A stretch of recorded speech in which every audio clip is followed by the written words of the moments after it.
Et avec plaisir. Donc, on va passer tout de suite aux questions.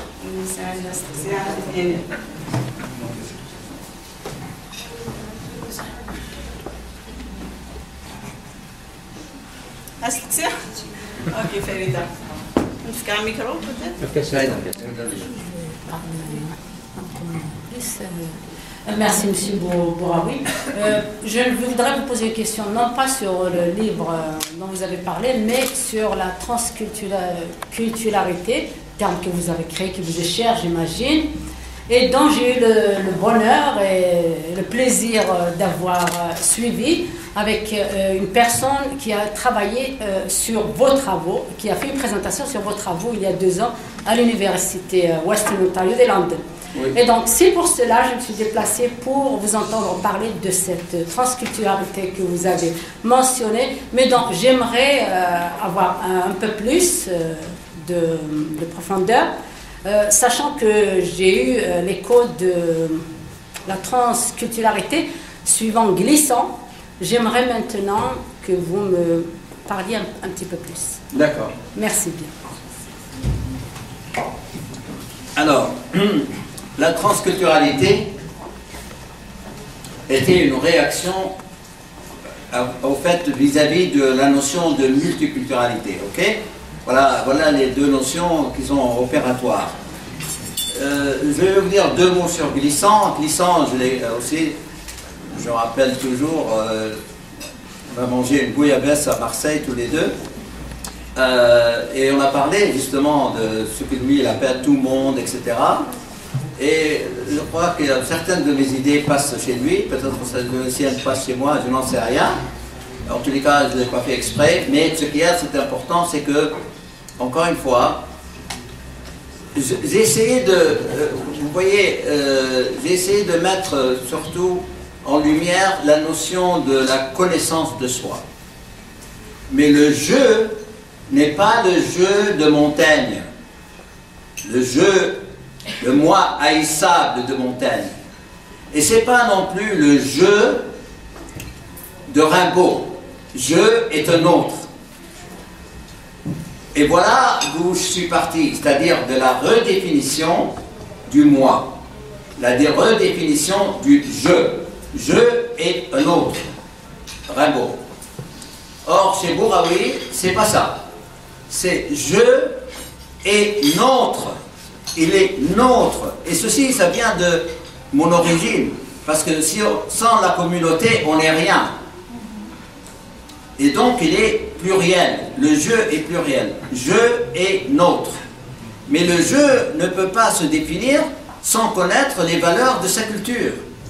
Et surtout de son entourage immédiat, de sa tribu, de sa famille, de toutes les valeurs qui font de lui nôtre, c'est-à-dire la communauté qu'on est ici.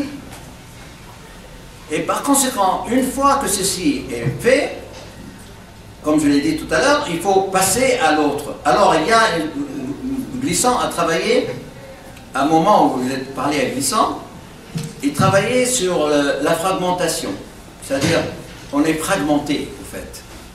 Et que la personne fragmentée n'est pas unique. Ne veut être un simple mortel dans un motel du monde sans identité. Et des Bouraoui. Pourquoi sans identité? Parce que je veux, encore une fois, une identité multiple. Or, la multiplicité, pour arriver à l'unité, elle ne peut se passer qu'avec ce dialogue dont j'ai parlé tout à l'heure.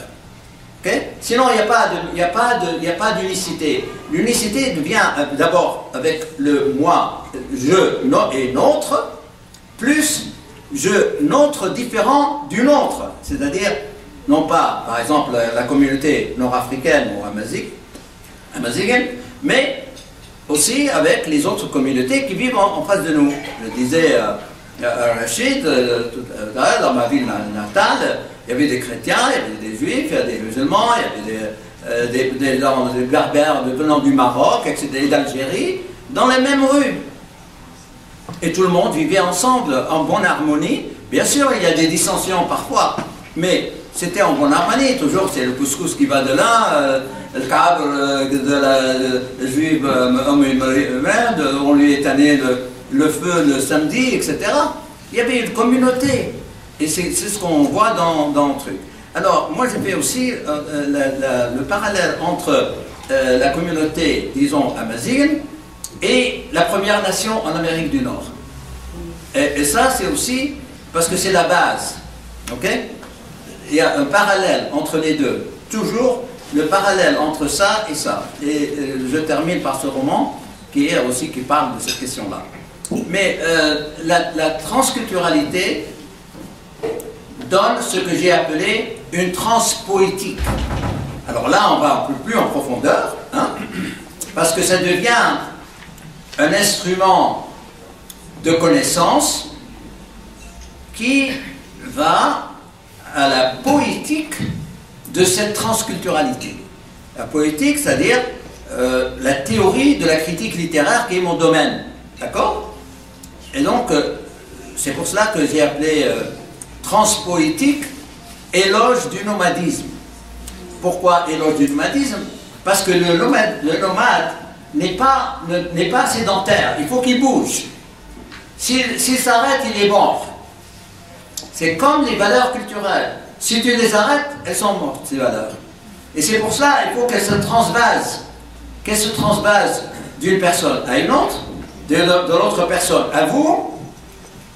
Mais ça veut dire aussi avoir le courage de transcender cette culture. Le problème, c'est qu'on est englué dans la culture, dans notre culture. Il faut aussi savoir la transcender pour la transmettre. Sinon, vous ne pouvez pas. Il y a un mouvement, ce qu'on appelle la transcendance. Il faut transcender cette culture pour pouvoir la passer à X ou Y ou Z. Sinon, non.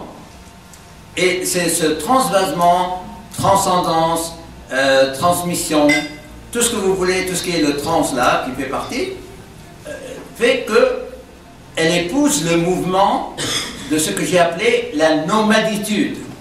C'est-à-dire la nomaditude, le fait de nomader tout le temps, de bouger tout le temps. Et à travers ça, mon ami marocain, que j'ai cité tout à l'heure, il a fait un livre sur moi, et il a parlé d'une notion que j'avais créée en 89, la notion de béance. Qu'est-ce que c'est que la béance? C'est un espace illimité de disponibilité de dialogue entre A et B. Ok? La béance, c'est cet espace-là qui nous sépare les uns des autres. Je suis séparé de vous, mais je suis avec vous, et je suis en vous, si on établit cette correspondance. Une autre notion, encore dans la notion de transculturalité, j'ai publié un livre de poèmes au Vermillon, dont le titre s'appelle Émigrescence. Émigrescence. Qu'est-ce que c'est que l'émigrescence? Qu'est-ce que ça veut dire, émigrescence? Tout le monde a dit, oh, j'ai été interviewé à la radio à Toronto, et ils allaient aussi me lancer des tomates. Mais qu'est-ce que c'est que ce mot-là qui n'existe pas dans le dictionnaire? Mais non, il n'existe pas, et je ne veux pas qu'il existe. Hein? C'est un mot concept qui veut dire ceci. Écoutez, si je suis en train de vous parler de moi, je suis en train d'immigrer en vous, par la parole. Si vous ne me répondez pas, ça veut dire que vous ne voulez pas immigrer en moi. Tandis que si vous immigrez en moi par votre parole, et que vous commencez à me poser la question, comme vous avez fait tout à l'heure, vous êtes en train d'immigrer en moi. Donc, ça met à plat toute la notion de « moi, je suis arrivé avant vous au Canada » ou « moi, je suis après vous au Canada ». Nous sommes tous des immigrés. Ok? C'est clair. Mais on ne peut pas dire ça, parce que ça, on va vous lancer des tomates. Vous ne pouvez pas dire « nous sommes tous des immigrés ». Bon, vous avez la partie historique, d'accord, j'ai pas de problème. Vous êtes plus ancien que moi, d'accord. Mais si j'ai pris la nationalité canadienne et je suis devenu Canadien, ça veut dire que je dois avoir, puisque je contribue à la société, le Canada n'a rien payé pour mon éducation. Absolument pas un sou. Hein? Je l'ai payé moi avec des bourses et j'ai travaillé. C'est pas le Canada qui m'a payé. Et moi, je suis là, j'ai formé des milliers de personnes, pas des centaines, des milliers de personnes. Depuis 45 ans, je suis à York, mais ne me dites pas, parce que vous êtes venu il y a 45 ans, que vous n'avez pas la nationalité canadienne, puisque je l'ai depuis 72, je ne sais pas combien. Alors, il faut quand même régler les comptes en disant, voilà, au fait, nous sommes tous des immigrés, si nous prenons la notion d'immigrescence, qui s'inscrit dans la transpolitique. Ok? Ça s'inscrit dans la transpolitique. D'accord? Voilà. Alors, 2 mots encore. J'ai fait aussi, grâce aux éditions du Vermillon, je remercie encore une fois Madame Bertoli qui a fait un travail sensationnel, de publier la trilogie sur la Méditerranée. Parce qu'au fait aussi, je suis méditerranéen. On est tous des Méditerranéens, qu'on le veuille ou pas. Mais on est des Méditerranéens du Sud. On n'est pas des Méditerranéens du Nord. On est des Méditerranéens du Sud. Alors je me suis posé, qu'est-ce que c'est que la méditerranéité? Qu'est-ce que c'est que cette histoire-là? Alors j'ai essayé de faire une trilogie où je suis parti de Kerkena, Djerba. Alors, Kerkena, c'est l'île juste en face de Sfax, de ma ville natale. Et le père du héros est de Kerkena. Sa mère, elle est de Djerba. Et je ne sais pas si vous savez, Djerba, c'est l'île des lotophages dans l'Odyssée. Ok? C'est dans Homère. Et c'est dans Homère. Mon personnage principal s'appelle Hannibal. Et je l'ai mis Hannibal. Et en même temps, je règle toute l'histoire de Hannibal. Je parle de Hannibal. Parce qu'il est obligé de voir ses ancêtres pour se connaître lui-même. Et son père l'a appelé Hannibal parce qu'il voulait qu'il récupère son histoire personnelle. Alors, il part de Kerkena à Djerba. En général, vous savez très bien, un Kerkénien ne se marie jamais à une Djerbienne, hein, ou une Djerbienne à un Kerkénien, c'est pas possible. Mais moi, je les ai fait marier, ils ont un fils qui s'appelle Hannibal. Donc, 3 enfants, un fils Hannibal. Hannibal va aller du sud, donc Kerkena Djerba, à... Et comme vous le savez très bien aussi, l'Africain ne peut être bien accepté en Europe pour que deux choses. Il faut qu'il soit ou bien footballeur, sportif, ou bien chanteur. Moi, je l'ai fait de l'haltérophilie. Il soulève le poids de l'immigration. Et donc il va aller en Sicile, en Sardaigne d'abord, parce qu'il va en compétition méditerranéenne d'haltérophilie. On lui fait perdre parce qu'on ne pouvait pas croire que ce monsieur-là pouvait gagner, c'est pas possible.